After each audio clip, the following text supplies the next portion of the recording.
Well, thank you all for joining today and your interest in native plants, of course. As you know, after that freeze, the purpose of planting natives versus introduced and, you know, ornamental trees was, more prevalent than ever before. And one of the tenets of like planting trees for success is the right tree, the right place. You may have heard that messaging before from the AgriLife Extension Agency.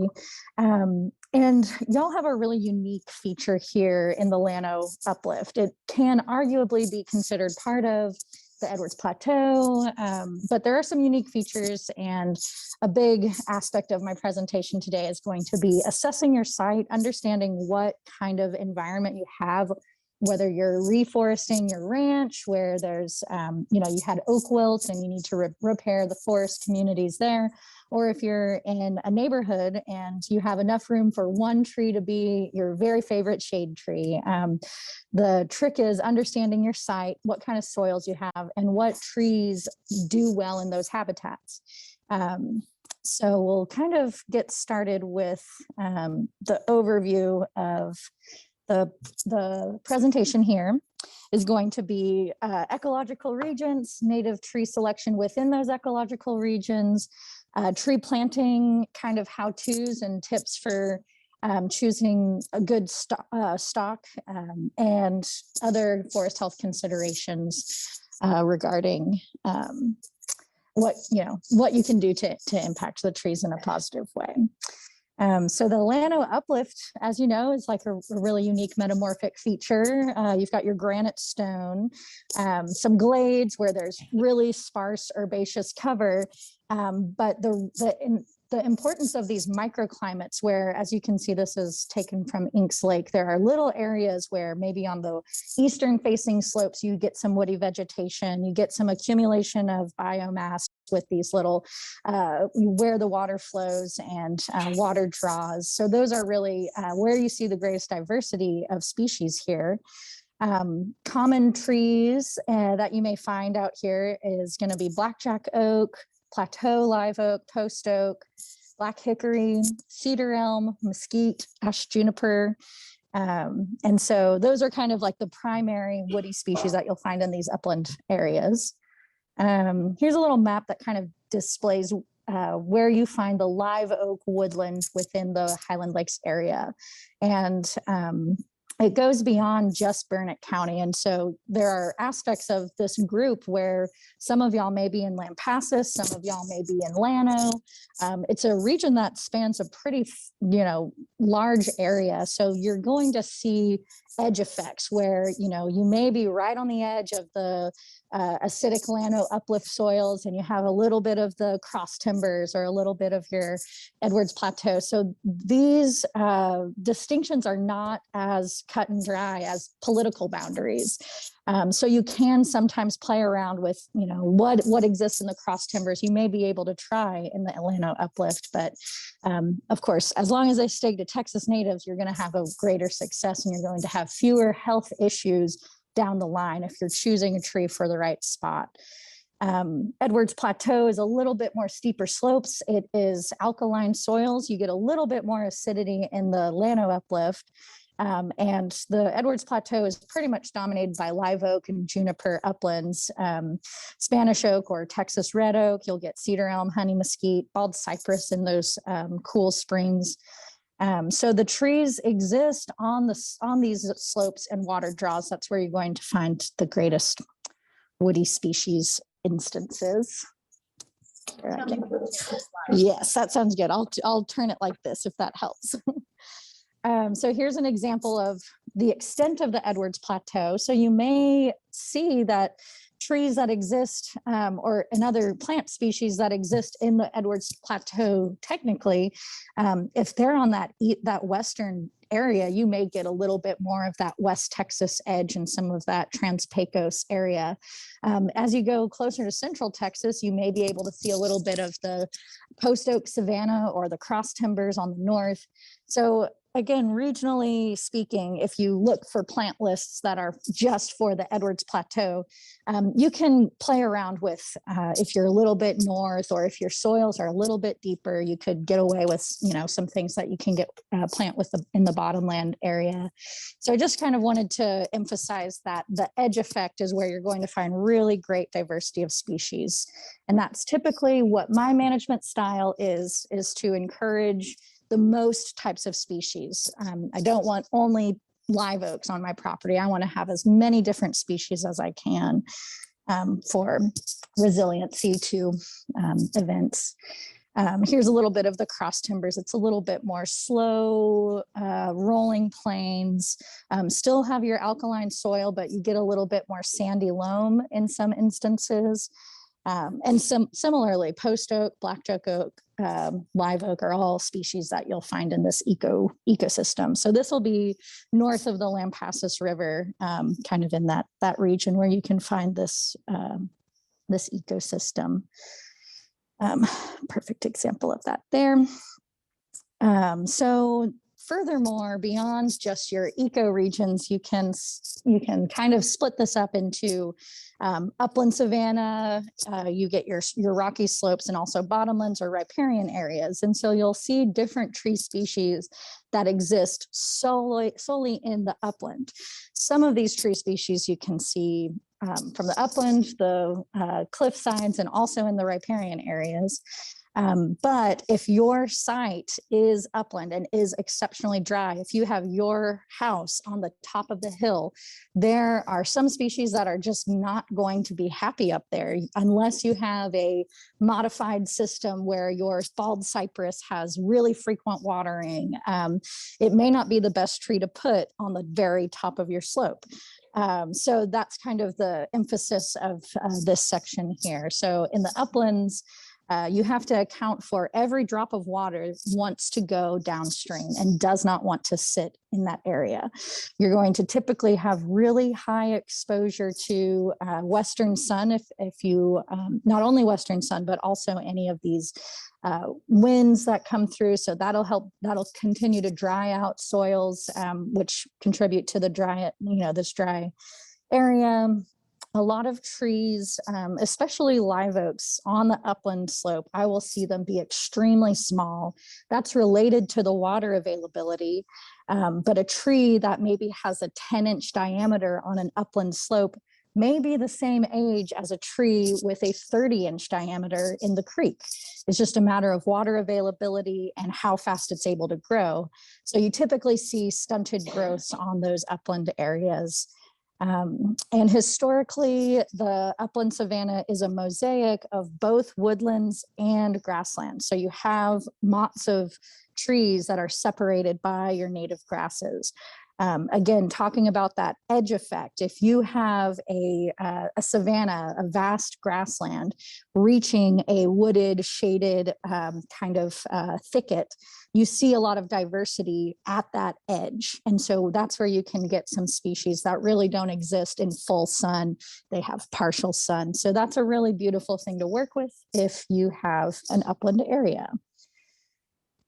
Trees that I really love and other woody species that exist in the upland savanna are flameleaf sumac. Too often I see the Chinese tallow tree planted because it's very aesthetically pleasing. It's an ornamental species, but it is extremely, extremely aggressive. So I really love to, suggest flameleaf sumac instead of that tree because you have this marvelous fall color. It's just so striking in red. Cedar elm also has a little fall color. It has a tendency to grow really tall. So that's one of those fast growing shade trees. Persimmon, I'm sure you all know that one as well. Beautiful exfoliating bark. Plateau live oak is one of the hardiest ones that you'll see in these upland areas. Kidneywood, viburnum, that's actually a photo I took in Johnson City of the viburnum plant. Gumbamelia is kind of a shrubby species that is not the most popular if you're a rancher, for instance, but this is critically important to some endemic native bee species. So when it flowers, it is a really important pollination source for native pollinators as well as bees. If anyone keeps bees, that's a wonderful plant. They can be long-lived. It depends on, you know, the size and the site, of course, but they don't tend to grow into big, marvelous trees. So they're kind of a little bit smaller, brushy species. So that's the gumbomelia. Shin oak is also a really lovely one, somewhat exfoliating bark. Carolina buckthorn, source of seed for animals. Blackjack oak, American smoke tree is a really aesthetic one as well. And post oaks. These are all species you may find in an upland area. One aspect about the upland savanna that you need to keep into consideration is what the landscape looked like pre-colonial era. So in that ecosystem, disturbances such as mob grazing by buffalo and fires, those kind of kept woody species in control. And if you all are familiar with the concept of succession, this is the ecosystem that is in constant flux. You know, you have a grassland that kind of evolves into woody species, mature trees, and then you get a disturbance like a fire or a flood, and it kind of knocks those woody species back, and you start back on these pioneer, you know, weedy perennial or annuals, moving towards perennials, moving towards woody encroachment. And, you know, the ecosystem has this pendulum. So understanding that these systems are not static and how these systems evolved do require inputs. So without fire, without any kind of input, you will kind of get aggressive, you know, you will get species like juniper coming in, and you will get species that may not be desirable for your goals. So just understanding that you may need maintenance even in the upland. In also having impacts to diversity from overbrowsing from deer. If you have cattle on the properties as well, then that can also reduce diversity because they'll prefer young, tender leaves of your red oak species, but they'll leave the juniper alone. So understanding that if you're managing for diversity, you may need to create exclosures if you're planting species that may be impacted by deer or cattle. The Canyonlands are really amazing areas of diversity because you get these microclimates. You have the changes in elevation. Water is usually frequently, you know, moving downstream in this area. So you have rugged slopes. And as a result of those rugged slopes, sometimes you'll get protection from deer and cattle because it's kind of a hostile environment for a deer to hang out. So that's where you'll see greater diversity of species here. And the microclimate aspect too, you may not have direct sunlight all day long. You kind of get these little shades, possibly even seeps that are coming through the limestone. The Canyonlands have some really fun species that you may know. Redbud, Mexican buckeye, those are both really wonderful spring flowering species. Big tooth maple, I think of lost maples and how those slopes have really wonderful color. Texas madrone, those are species that do not appreciate any kind of disturbance of their roots. This is an interesting symbiosis with your juniper. Juniper that grows up amongst these seedlings are protecting the madrone trees from deer browsing on the species. So also there's a bacteria related to the debris of juniper trees that are facilitating the germination of madrone trees. So that's an interesting symbiosis that you have there. Well, you know, juniper may inhibit diversity in some instances. Sometimes it can also assist with, you know, be a nursery tree, if you will. Escarpment black cherries are also ones that you see on very steep slopes and also have some great color. So regeneration is an issue on Canyonlands, and this is also where I see a lot of introduced species that are delivered by birds, ligustrum, nandina, chinaberry, all of those that produce a lot of berries have a tendency to accumulate where the water flows. So sometimes they can get hung up on those Canyonlands, and you can see some aspects there. Threatened and endangered species only exist in some of these really challenging places to access, so it's kind of an issue with monitoring. But I really love the Canyonlands for that diversity aspect. You may see, 10 different species of woody plants in that single area there. Then we have bottomlands and riparian areas. This is where you have the greatest accumulation of deep soils, accumulation of organic matter. The water table can be more accessible here, so trees are able to grow faster and larger. And many species that exist in the upland can exist in the bottomlands area. And so you get the greatest diversity there.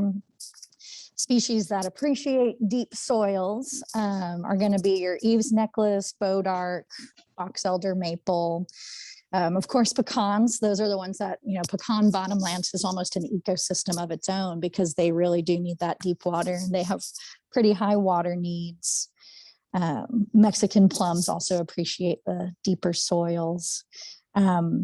True riparian species such as like black willow and sycamore play a really important role in how river ecosystems maintain homeostasis in some ways.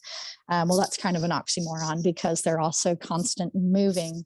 But species like sycamore will be able to establish in just pure gravel, and you'll start to see how the river works around it. You get species such as switchgrass and other sedges that begin to establish once you have a sycamore root base, and this can help dissipate the water velocity during flood events. So having what we would call a riparian sponge, if you have a creek area, it's kind of counterintuitive, but the more species you have there, the higher the water table can be. You slow down velocity of floodwaters, you increase infiltration. So having healthy riparian ecosystems is a really important thing. I have some recommendations of books for that as well. Camille, somebody asked, what is homeostasis? Just a kind of stable, constant health of your ecosystem. So I may have misused that that term when it comes to riparian areas, but just maintaining the health of that system. So issues that you may have with riparian areas would be the increase in impervious cover upstream can impact water health, and also how floodwaters move through the riparian areas. You can get floodwaters scouring the area and totally exposing the soil, which is extremely important to keep protected on a riverbank. You don't want to have loose soil. You want to make sure that you have enough vegetation to stabilize the bank. Native plant populations can be impacted by introduced species. So you want to make sure that you don't, if you have input in your homeowners association, make sure that invasive species and introduced species are able to be controlled, because all of those end up in our creeks as berries are distributed downstream. So next is going to be forest health topics related to planting, nursery stock, and tree health. Texas Arbor Day takes place in the fall. It's in like early November. Around the rest of the United States, it's typically in March or April, but because of our unique conditions in Texas, we plant trees in the fall. That way, the roots are able to establish through a really mild season. You're not planting a brand new tree 2 months before we reach 90-degree weathers. So tree planting this time of year is a really excellent time to think about what you want to plant, where you want to put it. And then around Halloween is when we recommend planting trees. You want to make sure that the days that you're planting, that there are mild weather conditions, wind, cold weather, that can really dry out roots, which, believe it or not, like even in the 10 minutes it takes to tease the roots from the growing medium and put it in the ground, you can get a lot of root loss during that time frame. So making sure that they're soaked, the roots have plenty of water when you're planting, that'll be extremely important. The survival rate of trees is dictated by the conditions of the weather. If you planted a tree this year, you know, we had that amazing frost, but we had a really mild summertime as well, like the early part of the summer. So if it's a species that's adapted to cold weather and it had constant rain for that first few points of its life, it may be all right. It may be doing pretty good. But survival rate is very heavily tied to water availability, especially in the summertime, especially this time of year. So when you do plant trees, make sure that you have a proper watering schedule for it. Choosing nursery stock can be a real challenge, especially depending on where you source your plants and who was growing your plants. So things to keep in mind are, you know, what does the root system look like? How was it grown? Is it in a container? Is it bare root? Is it balled and burlapped? And also, what is the structure of the tree? A really critical aspect for tree success is having a single leader. You can see here, this tree has one single leader. And too often, nursery growers may encourage what we call co-dominant stems, where it looks like there's a lot of, you know, vegetation, there's a lot of complex branch development, but it can be pretty deceptive because as that tree continues to grow, you'll get what we call included bark. And if you have those two leaders competing to be the tallest, it's going to eventually lead to failure later on down the road. If you've ever seen a tree where half of it just got totally detached after a windstorm, that may have been the result of co-dominant stems. So when you're choosing your root or your nursery stock, keep that in mind. A single leader is going to have better architecture over the years as it grows. Here's an example of what multi-leader tree may look like. It may look deceptively appealing that there's a lot of upward growth. This tree is healthy and rigorous. And what we recommend is if you receive a tree like this from the store, removing A and C here and leaving the B, leaving the dominant stem. So it's important to make sure that when you're making pruning cuts, you don't remove more than 25% of the tree's canopy.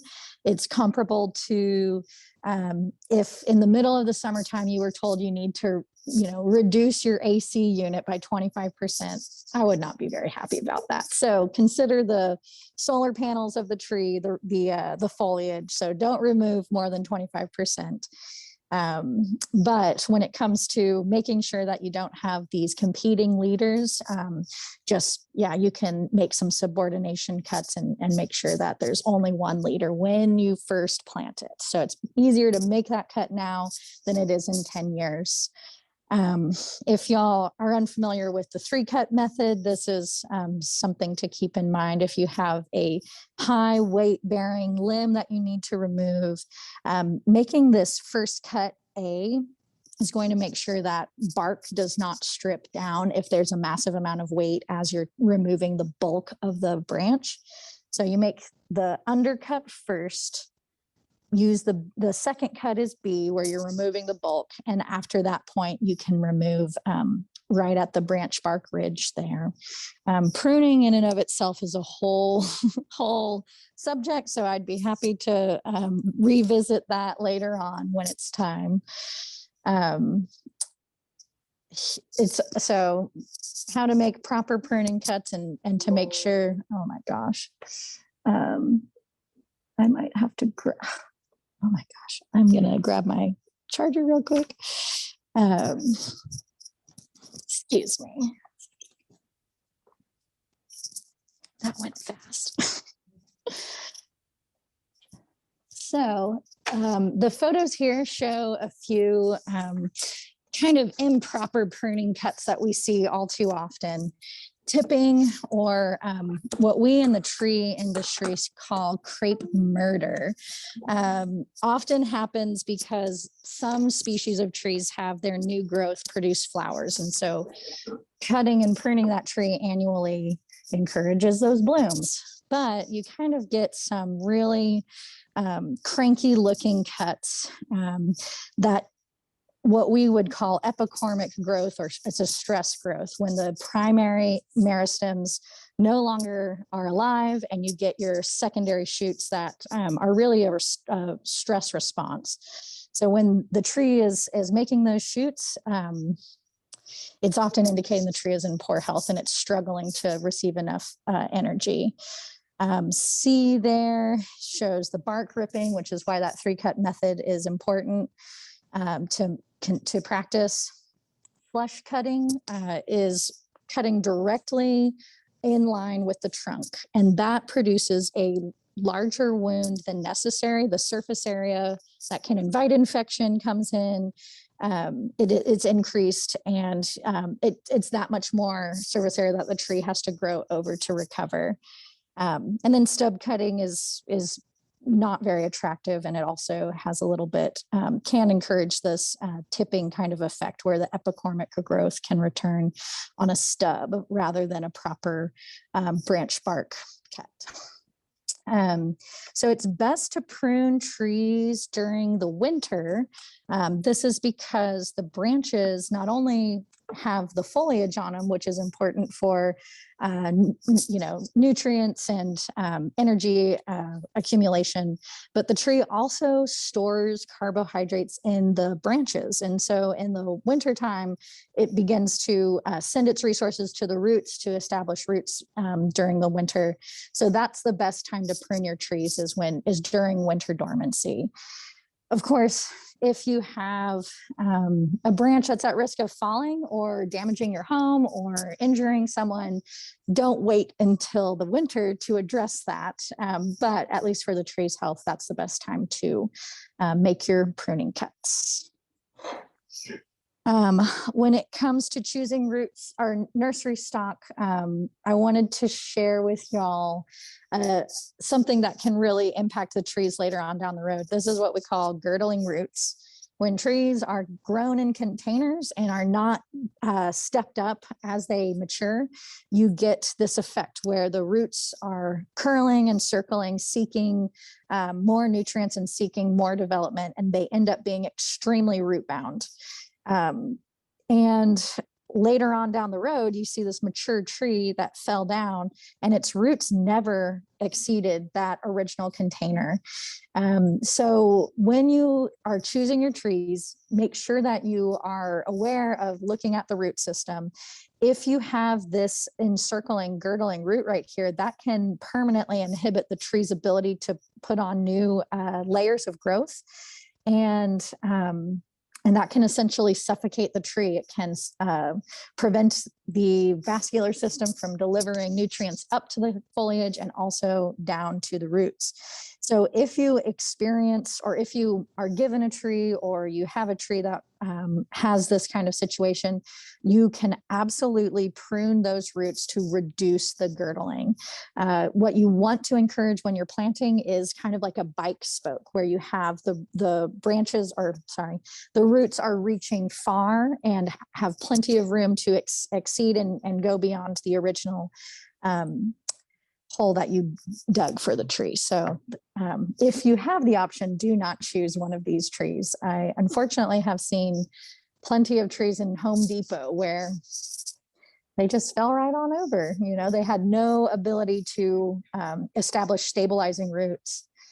I wanted to bring this up as well, as far as the age of trees when you're planting them.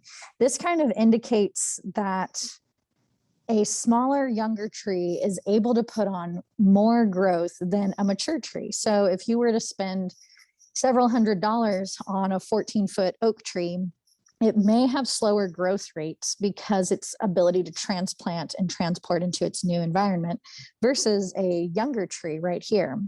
So I left some information about our West Texas nursery where we provide seedlings. So those seedlings are very, very small, but they may be able to catch up with a 10-foot tree that you planted over the course of the years.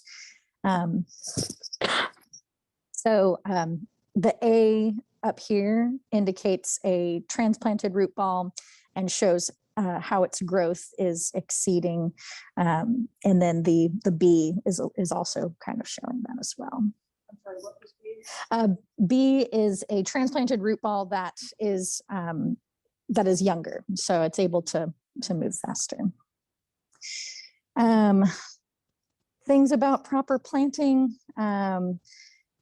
One of the biggest things that I see when I visit trees that are in poor health is trees that are planted too deep. And this may be a result of who installed this tree, but more often than not, it's in developments that needed to adjust the grade of the land so that the house could be level. And some of these trees end up having 2 or 3 feet of fill dirt up above them. So we call that telephone poling, where it's just a straight line. The tree's canopy is dying, but this doesn't show up until 3, 4, 5 years after the house was built. So it doesn't appear to be damage from construction as far as compacted root systems go. But it was the tree that was slowly decaying in that what we call the root flare area or the trunk flare. So making sure that the tree's roots are visible as they're beginning to reach out to its radius, making sure that you see a little bit of tapering. That is going to be the number one thing that you can do for tree planting success. So planting the tree too high is better than too low. So making sure that the depth at least fits the root ball, but also making sure that that trunk flare is exposed. Mulching is incredibly important. That's one of our best resources we have as Texas gardeners. And mulch is absolutely one of the best things for trees as well. But also making sure that you don't have mulch built up around that trunk flare, because that can encourage decay and, again, the vascular system being compromised after that. Just to piggyback on that, stacking wood next to your tree has a similar effect. So you can put your firewood in a different place. When you're planting trees, another important thing is to only stake the tree if necessary. For instance, if you had to put some effort into removing the root system from a girdled root tree or a girdled root, that may require staking to begin for the first year or so. But allowing a tree to wave in the wind will initiate the stabilizing roots. It will kind of say, oh, I'm moving a little bit. I need to initiate root growth so that I can stabilize myself. So if you have a tree that is staked and it's unable to move at all, you may end up with a tree that's unable to support itself when the stakes are removed, or more often than not, the stakes are actually never removed, and you begin to see the tree grow over the bands that were holding it in place. So that is another thing that can impact tree health, is if you have those bands that are so tight that you can barely even take them off, and underneath that you see wounding on the tree, and the tree is suffering because it has to send resources to recover from that wound. And then protecting from animals, exclosures are some of the best things that we have to make sure trees get established without the reduction in canopy from browsing. And another thing I like to really recommend is if a person has a large tree like a post oak, if you just put an exclosure just around that area of the tree's canopy, you may get volunteer post oaks. And having age diversity in your canopy is something that I also really try to encourage with people, so that if one day your mature live oak dies, you aren't starting from scratch with a totally new ecosystem. If you have young trees, intermediate trees, that's something I really like to encourage with people. So it's never a bad time to encourage a seedling to grow or to just go ahead and plant a new tree. I wanted to talk about this briefly, the decline of trees spiral. And again, there's plenty of abiotic and biotic issues that can happen to trees. There are a few instances where pests or pathogens will attack a healthy tree. More often than not, this is a system of predisposing factors, such as a tree out of place, a tree that is all of a sudden around an urban environment, soil compaction, poor fertility. You kind of follow this cycle of things that impact a tree's health that are predisposing factors.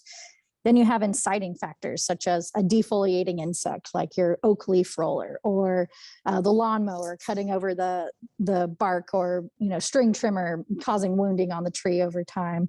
And then you finally get into the contributing factors. And this is when I get a call that says, I have a mushroom growing on my tree, or I have wood borers that are killing my tree.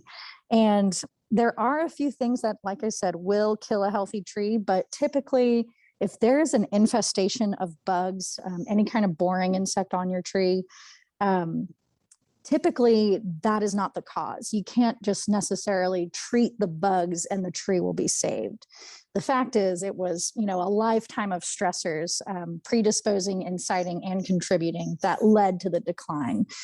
So we always say trees don't heal, they seal. So a lifetime of stressful events will contribute to overall decline.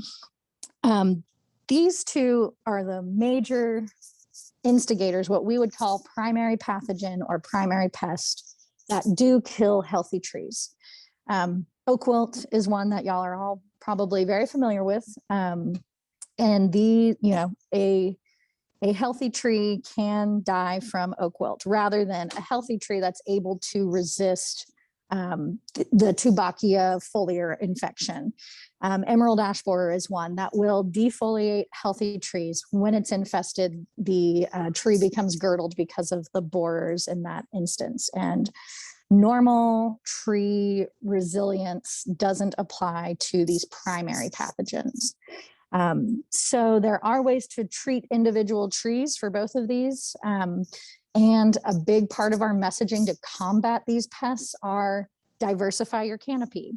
If you only have live oaks on your property and oak wilt comes through your neighborhood, you have no trees left. But if you have cedar elm, if you have your sycamore tree, if you have any diversity of species, will have the impact of that be much less severe, not only to the ecosystem, but also to your backyards, why you bought the property or why you love this place. So diversity is really critical for both of those. And I also have some information regarding oak wilt management. If you've ever heard the messaging, don't prune oaks during this time of year, that is related to making sure that the beetle, the nididulid beetle, which can transport the spores of oak wilt, do not enter new trees. So there are a lot of tree ecosystems in this area that just have oak wilt surrounding by them. But by reducing new infections with proper pruning techniques, only pruning outside of February through June, that's when the sap is the most concentrated. And so the beetle can transport oak wilt because it's attracted to the smell of sap.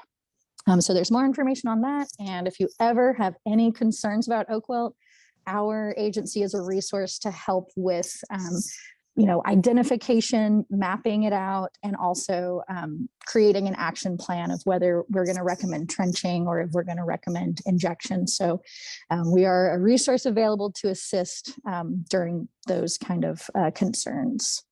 Yes. What is it, emerald, whatever it is, does that just attack any kind of tree? Or?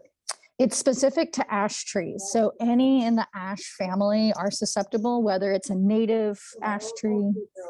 Yes, the oak trees are safe from the ash tree, and the ash trees are safe from the oak wilt. So if you had both species, then you'd be in better shape than just one.